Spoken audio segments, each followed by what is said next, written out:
Pulau ni sebuah pulau yang terkenal tapi dipenuhi oleh pocong.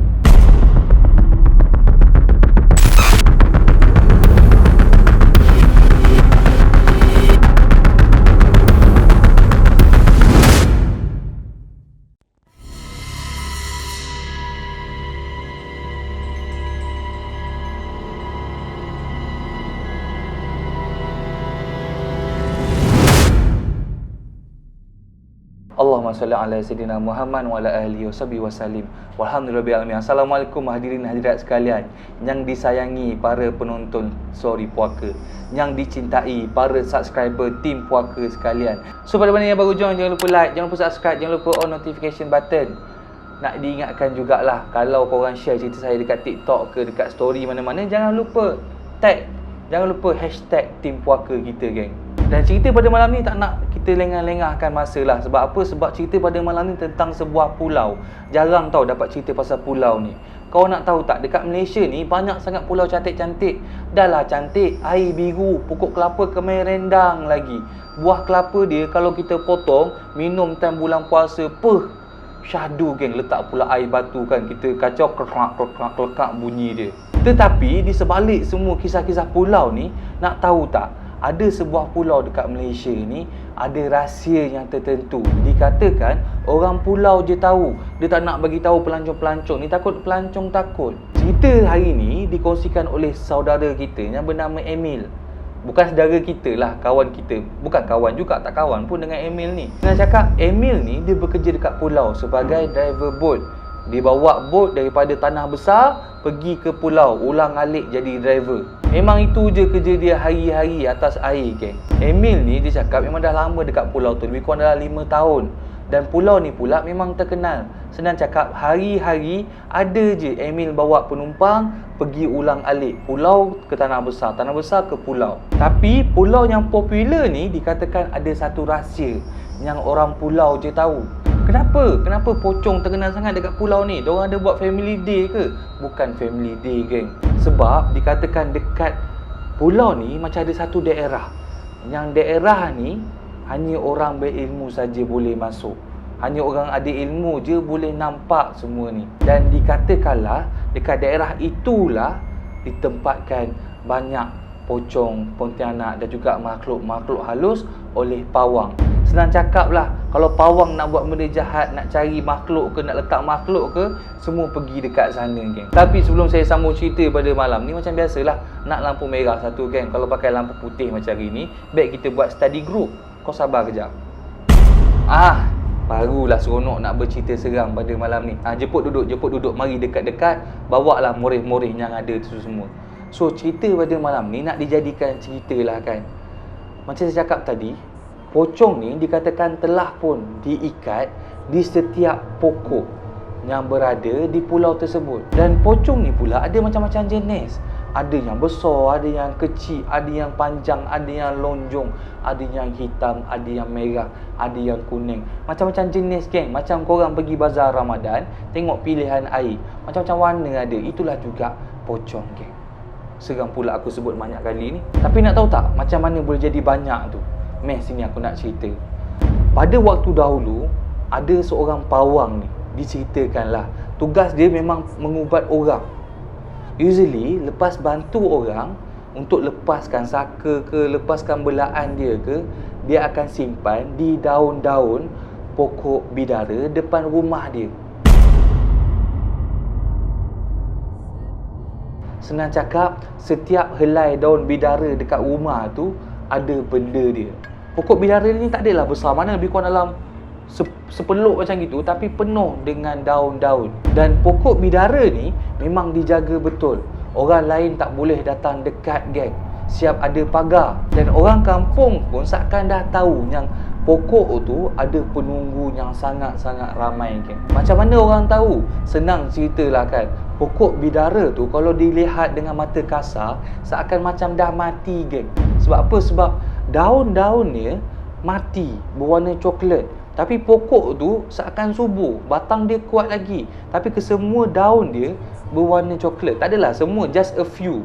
Maksudnya, daun yang warna coklat tu adalah daun yang berpenunggu. Tapi daun yang masih hijau maksudnya daun tu masih tidak berpenunggu. So bila settle merawat, contoh nak tarik saka kan, tarik saka daripada si Ahmad, dia letak dekat daun pokok bidara. Daun tu akan jadi warna coklat, seakan-akan nak repot, tapi masih melekat pada pokok. Kau faham tak? Dan yang peliknya, daun-daun yang seakan mati ni tak pernah gugur dekat atas tanah, geng. Kalau tengok dekat kawasan tanah tu, usually akan nampak banyak daun-daun mati kan. Tapi kat pokok bidara tu, daun-daun dia tak runtuh dekat tanah. Amboi, bahasa sastra betul. Dan dikatakanlah kan, sesiapa yang berani masuk ke kawasan pokok bidara ni akan sakit. Sama ada balik demam ataupun lebih teruk lagi akan kena rasuk, geng. So pada satu hari, pawang ni lah dia tengok dekat pokok bidara tu, dia cakap, pokok ni dah tak muat ni. Semua helai daun bidara dekat pokok ni dah macam ada makhluk dia dah. Aku dah penjara dah dekat daun-daun, dah tak ada ruang nak tambah yang baru. Macam mana nak pindahkan dorang ni? Dekat pokok ni bukan setakat ada jin belaan je, geng. Macam-macam ada.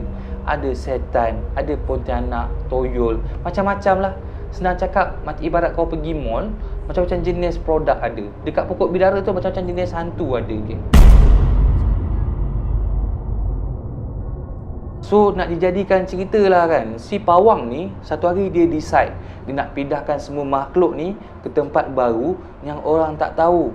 So pada satu malam, dia pergi dekat pokok bidara tu, ada satu bekas kemenyan yang dibakar, ada botol banyak-banyak, dia susun keliling pokok bidara. Botol yang dibawa tu semua kecil-kecil je saiz dia, tapi banyak. Dia susun dalam bulatan keliling pokok bidara tu, geng. Pawang ni pula ada seorang pembantu dia, lelaki. Pada malam tu, pawang ni bacalah apa yang patut. Sambil tangan kanan pegang kemenyan, dia bakar sambil dia pusing keliling pokok tu. Dikatakan itu adalah satu upacara untuk mengelakkan daripada makhluk halus ni terlepas. Kalau terlepas pun, dia masih dalam lingkungan tersebut, tak boleh keluar jauh. Lepas settle dia buat asakan tu, dia pegang botol dan dia petik satu daun daripada pokok. Letak dalam botol, dia tutup. Dia simpan botol tu dalam kotak. Pawang tadi pun dia ulanglah step 1 sampai ke habis. Ulang sehinggalah penuh kotak tu dengan botol yang diisi dengan daun bidara.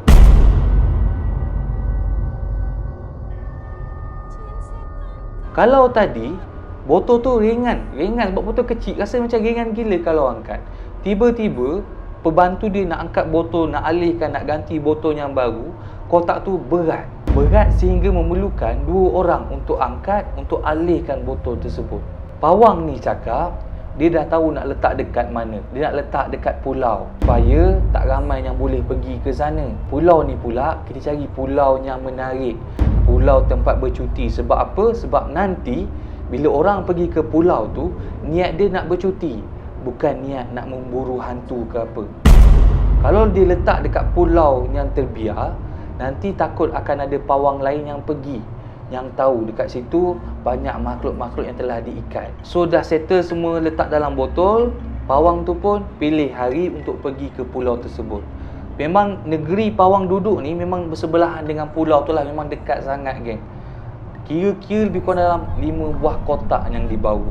Waktu dah sampai dekat jeti tu, abang bot ni macam pelik tau. Dia tengok je pawang ni, dia macam, banyak betul kotak dia ni bawa, nak menjual dekat pulau ke? Dan waktu driver bot ni nak angkat kotak tu pun, ada beberapa kotak yang terbuka. Dan bila tengok dalam kotak tu hanya botol berisi daun yang banyak. Driver tu pun fikir, maybe ni ubat kot, nak menjual dekat sana. Tak apalah, jangan sibuk hal orang. Waktu dia nak angkat kotak tu, berat ke main, geng. Tak terangkat kotaknya. Kena 2 orang angkat, baru boleh letak dalam bot. Walaupun dalam bot tu ada 3 orang je waktu tu, tapi keadaan bot tu seakan macam full house. Patutnya kalau 3 orang, bot tu masih terapung elok kan.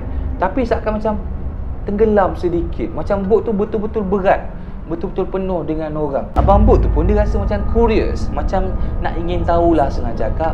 Dia pun tanyalah pawang tu. Dia cakap, pakcik, nak tanyalah pakcik bawa banyak bekas dalam dia ada daun ni, pakcik nak menjual ke dekat pulau tu nanti?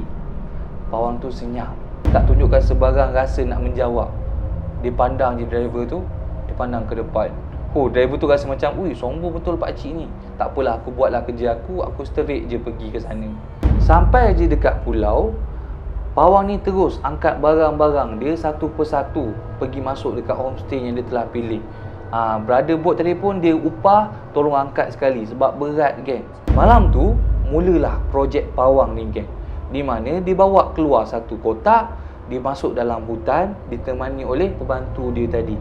And dia pun mulakanlah proses bakar kemenyan, dia buat tanda daripada garam semua so that kawasan tu hanya boleh dilihat oleh orang yang berilmu sahaja. Sebab apa? Sebab dia tak nak orang-orang biasa ni rasa ataupun nampak apa yang tidak sepatutnya dia nampak. So dah settle buat pagar semua, dia buka kotak tadi, dia ambil satu botol. Dia buka tudung, dia ambil daun. Dan daun tu, tahu tak dia buat apa? Dia tanam di setiap pokok yang ada dekat pulau tu. Maksudnya satu pokok mungkin ada dalam 2 ataupun 3 daun. Dan itu memberi maksud, contoh dia ibarat macam dia letak 3 daun dekat pokok A, so maksudnya akan ada 3 makhluk yang diikat dekat pokok A. Dan dia ulanglah proses tu beberapa kali sampailah ke semua kotak yang dia bawa tu habis. Daun-daun semua habis, settle, clear. Pawang ni pun terus balik ke tanah besar, ditinggalkan macam gitu je. Dan sehingga sekarang diceritakan dekat pulau tu, kalau engkau ada sixth sense, engkau akan nampak di setiap pokok akan ada makhluk yang berlainan. Tapi banyak benda yang menyerupai pocong kadang-kadang terikat di dahan, di batang pokok, melihat je ke arah pelancong yang datang.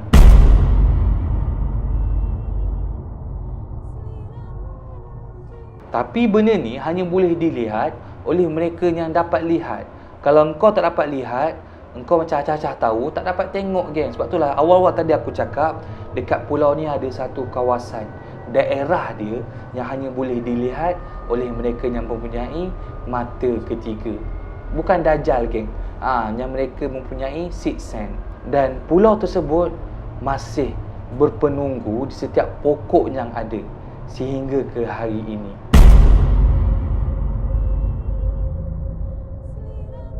Thank you gang pada mana yang join cerita kita pada malam ni. Thank you so much pada mana yang sudi luangkan masa sambil-sambil layan moreh pada malam ni gang. Kita jumpa dalam next episode Story Puaka. Assalamualaikum, selamat malam, selamat berpuasa.